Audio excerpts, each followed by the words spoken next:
Wednesday, 9 November or November 9th. And today is Digital Classroom Day. But of course we also do some other stuff. So before Digital Classroom I had to retouch some images from this weekend workshop, which actually was all about using different light sources than strobes. We call it alternative lighting. So let's go through some of the results so you can actually see what we did, and I will explain to you how I shot it and which light sources we used. Some of the results, and Nadine was our model, so we also had some amazing styling, and she's just like me, very creative with lighting. As you can see here, she's actually using Christmas trees in her outfit, and you will see more of that. Now this was actually shot with an iPhone or smartphone. And as you can see here, that's actually the light source that was used to light this shot. Only one, and of course the clothing Nadine is wearing. And here we have another one, also shot with just a smartphone. Okay, after that we actually changed to lume cubes, which I absolutely love, as you know by now. So this was shot with one lume cube from each side to give it a really nice effect. I'm gonna move a little bit closer to get the auto exposure correct from the camera. And we actually shot quite a few in this series, as you can see here and here. And it's only 2 lume cubes, shooting on auto ISO, just letting the camera do everything by itself and using exposure compensation to correct for overexposure. Now why do I use that and don't I use a light meter? For the very simple reason, as you can see here, our lume cubes are actually on selfie sticks and we constantly move those around. So we never know the distance, so if you want to meter this, it's a lot of work. And here we have another one with the lume cube with actually also some movement. And we also shot some with our ledgo LED panels. As you can see here, the only light source used is actually a LED panel. So also no strobes. Just very simple constant lighting. And finally we ended up with a little bit more of a set on our stage, where we used one lume cube to illuminate Nadine's face and some really warm tungsten lighting for the rest of the set. The cool thing is the lume cube will give Nadine's face a little bit of a blue hue, while the warm lighting gives a great contrast in my opinion. And of course shooting under different angles is always very interesting with this kind of stuff. So shooting from low and shooting from high. Okay, so the girls are ready for Digital Classroom and I'm gonna do some other chores. And after that we go live for Digital Classroom, and by the time this broadcast or this is online, of course you already saw Digital Classroom. But we're gonna do some cool stuff and I'm gonna show you that now.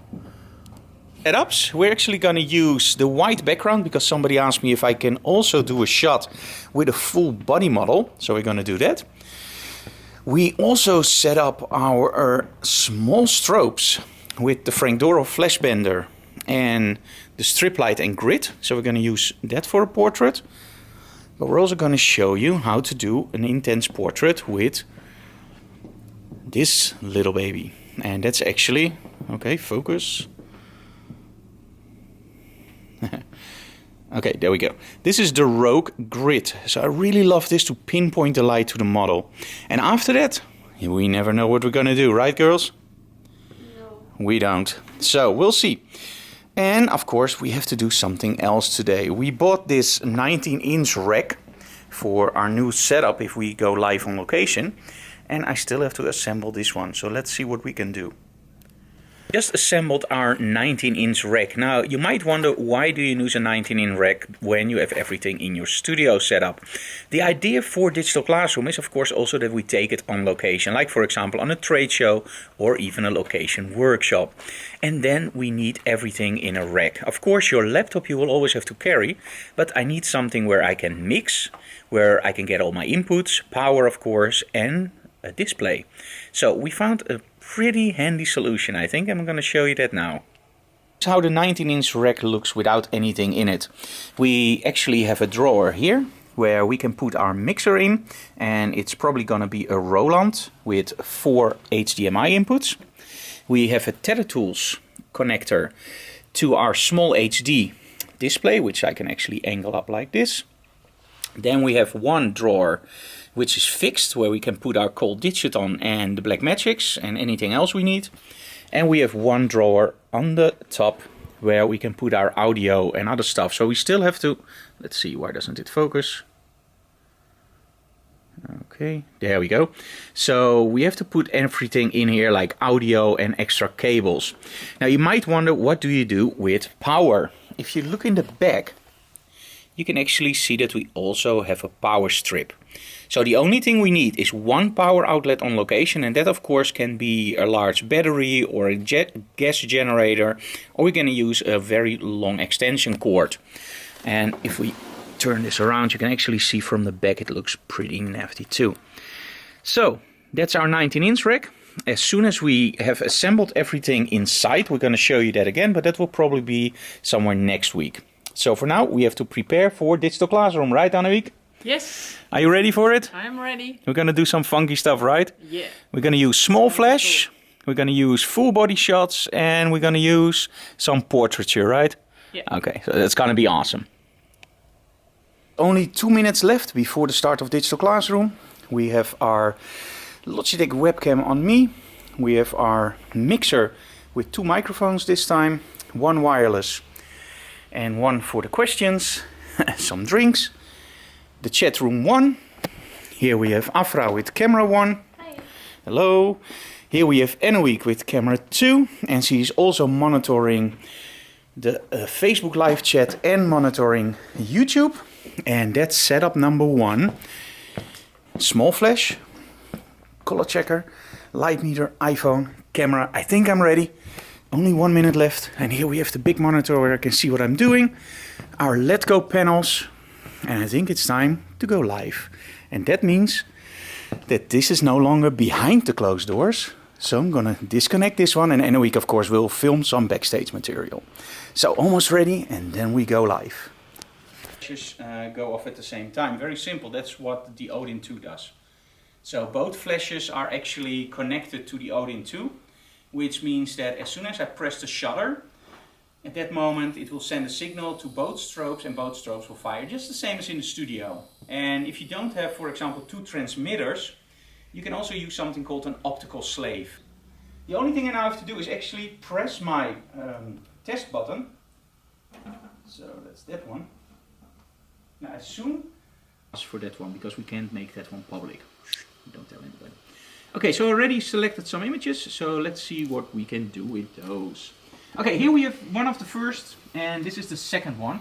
Now, in this case, because he's wearing black, and everything went wrong in the studio, so... With Digital Classroom, and I have to be honest with you guys, this was the worst one ever. I don't know what's going on, but my luck wasn't with me today. So we started up, and now what we normally do is we do a dual cast. So we broadcast on both Facebook Live and YouTube Live. And this officially isn't supported because YouTube doesn't support, Facebook Live doesn't support any other streams active. You can work around this by using an RTM server, which we actually do, and then you can stream on both Facebook and YouTube Live. And somehow this morning we got one error message after another. We tried it in the morning and it worked, and as soon as we went live something didn't work anymore. So we had to solve that first, but I believe 5 minutes after 3 we solved everything and we were live. Up until about an hour in the broadcast when, you guessed it, our internet shut down completely. First we had a small glitch in the audio, which actually probably already meant that something was going wrong, and then also the video stopped. And we are broadcasting actually via a 4G network because we don't have fiber in our studio. And we're still working on that, but getting it here is an horrendous amount of money.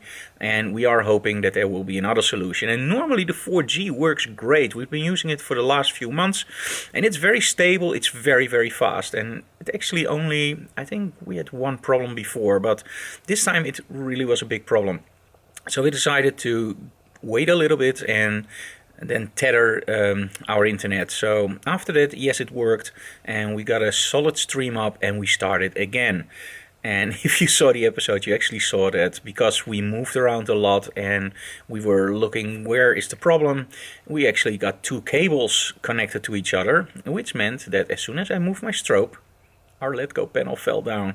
And it's a great, and this is actually something that's a good advertising for ledgo, because normally when a LED panel falls from that height, it will be broken and it will never work again.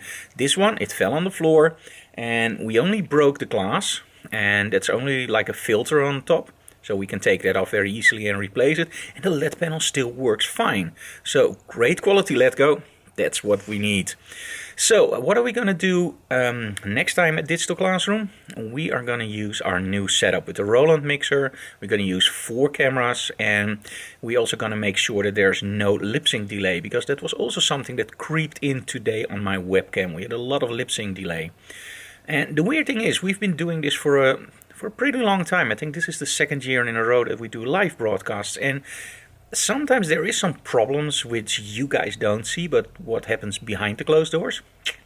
But in this case, it really was obnoxious and terrible. So I'm now actually editing Digital Classroom, the 2 parts which we went live, to create one, and we're gonna upload it. So it's now around 7:30 in the evening, and I'm still here. I just had dinner and we brought that, and in about half an hour I can actually upload the broadcast. So what did we do with images? I'm going to show you that because, well, I have to wait for the rendering so I can show you the images. That's from the first image. So high contrast lighting. Absolutely love this one. This was done with the Rogue snoot. And I decided to make this one black and white. Somehow it just looked better. And I really love this shot with the motion. So those are the shots from Digital Classroom, and I'm going to show you the LED panel now. One moment. So that actually fell from a huge distance to the ground. And as you can see, the ledgo panel is totally fine.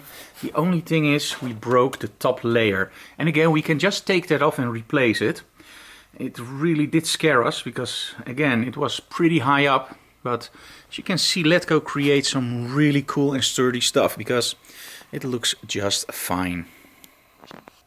Okay guys, I hope you enjoyed today's episode of Behind the Closed Doors. And as you can see, also in our studio, sometimes stuff goes really, really wrong. But you know what?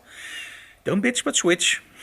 We have to work with it. So we just continue and we make the best of it. So that's what you also should do. If something goes wrong, don't panic.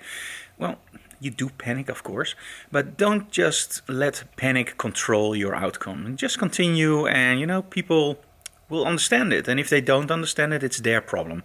We try to do it as good as possible, and sometimes you can't help it if hardware fails. You know, you can do stuff yourself, like prepare, make sure that all your stuff works, that you know what you want to teach. But if hardware fails, that's something that can happen, and nobody's to blame except the hardware, of course. Now, if you walk over a LED panel during a live broadcast, that's stupid. Wait a minute.